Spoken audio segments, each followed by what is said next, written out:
La prévention du déclin cognitif est un enjeu majeur pour les chercheurs. Ce déclin cognitif au cours du vieillissement, il est lié à deux types de facteurs. Des facteurs qui sont non modifiables, le sexe, l'âge, certains facteurs génétiques, mais aussi à des facteurs modifiables, notamment des facteurs qui sont liés au mode de vie. Et ces facteurs constituent un levier très intéressant pour les individus, puisqu'on peut agir dessus afin de ralentir le déclin cognitif et puis vieillir en bonne santé physique et mentale.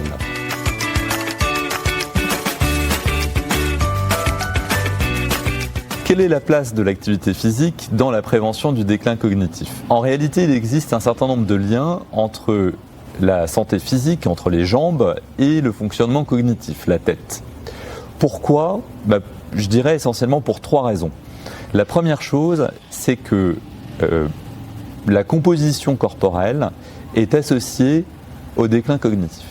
Et notamment, plus on a de muscles, donc la masse maigre, et mieux on marche, plus vite on marche en général, et moins on développe de troubles neurocognitifs au fil du temps, au cours du vieillissement. Il s'agit de données statistiques, épidémiologiques, mais globalement, meilleure est la composition corporelle, meilleur est l'état musculaire d'un individu, plus lent est le déclin cognitif au fil du temps. L'activité physique, quelle qu'elle soit intense, qu'elle soit modérée, elle apporte des bénéfices sur la pression artérielle.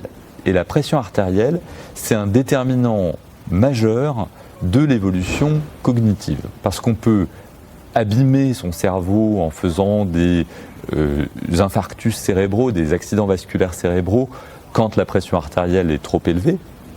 Mais d'une façon, je dirais, plus générale, on sait que plus basse est la pression artérielle, plus la longévité est grande et plus basse est l'incidence des maladies neurocognitives. Donc l'activité physique, c'est un bon moyen, en plus d'un éventuel traitement médicamenteux si c'est nécessaire, de faire baisser sa pression artérielle sans rajouter un médicament sur la liste. L'activité physique permet de sécréter des neurotransmetteurs comme la dopamine, la sérotonine, qui sont bénéfiques pour le cerveau et qui permettent sans doute une optimisation du fonctionnement cognitif.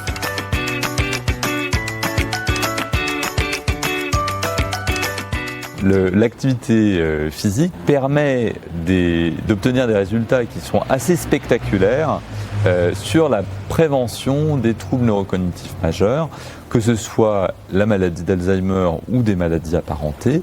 Et on voit des chiffres qui vont jusqu'à moins 20 à moins 30% de développement de ces maladies. C'est assez spectaculaire. On peut se soigner avec de l'activité physique.